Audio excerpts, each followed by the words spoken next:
Be Wealthy and Smart, episode 1401.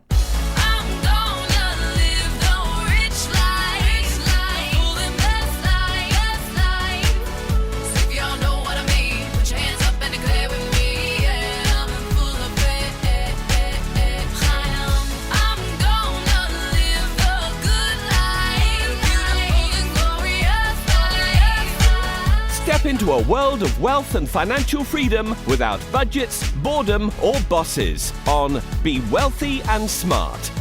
And now, here's your host, Linda P. Jones.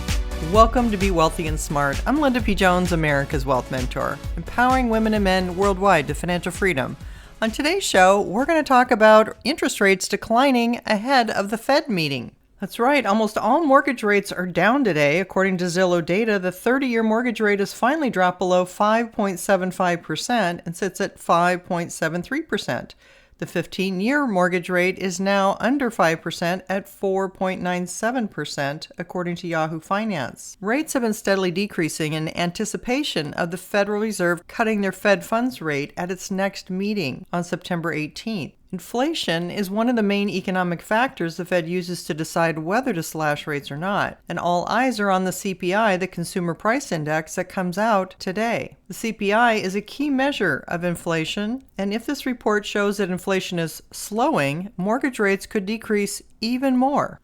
Mortgage demand is already heavy for preparing to refinance as interest rates declined for the fifth straight week. Total mortgage application volume rose 1.6% last week compared with the previous week, according to the Mortgage Bankers Association's seasonally adjusted index. Applications to refinance a home loan fell 0.3% for the week, but were 94% higher than a year ago. That might seem like a massive increase, but it's coming off a very low number. Still, it's the one bright spot in a business that fell off a cliff due to higher interest rates and very weak home buying. According to Joel Kahn, an MBA economist, he said refinance applications were slightly down but continued to show strong annual gains as homeowners with higher rates have been refinancing to lower their monthly payments.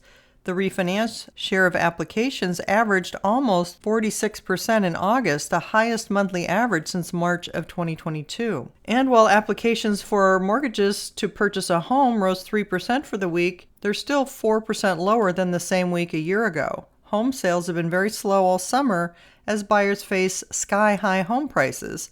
The drop in interest rates hasn't been enough to get them off the fence. So all eyes are on the Fed and the Consumer Price Index numbers today as we find out what is the situation with inflation. If inflation is lower than expected, it gives the Fed more room to cut interest rates possibly 0.5%.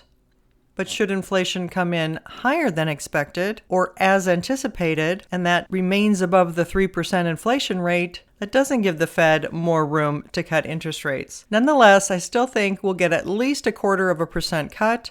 And if we see any weakness in the economy, more weakness in jobs, or a lower CPI number, that will give the Fed enough room to do a 50 basis point cut. So we'll be following the story and reporting back to you as the data continues to come out and build the case for 0.25% or 0.5% cut by the Fed. If you haven't yet subscribed to Be Wealthy and Smart, hit the subscribe button and you'll be notified as soon as new podcasts are available. And all of my podcasts are on my website at lindapjones.com/podcasts. And while you're there, sign up for my weekly newsletter for more wealth tips for your financial freedom. That's all for today. Until next time, live the good life and be wealthy and smart.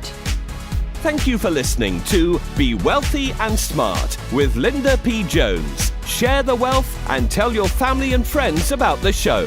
Check out our website, blog, and social media for more riches at www.bewealthyandsmart.com.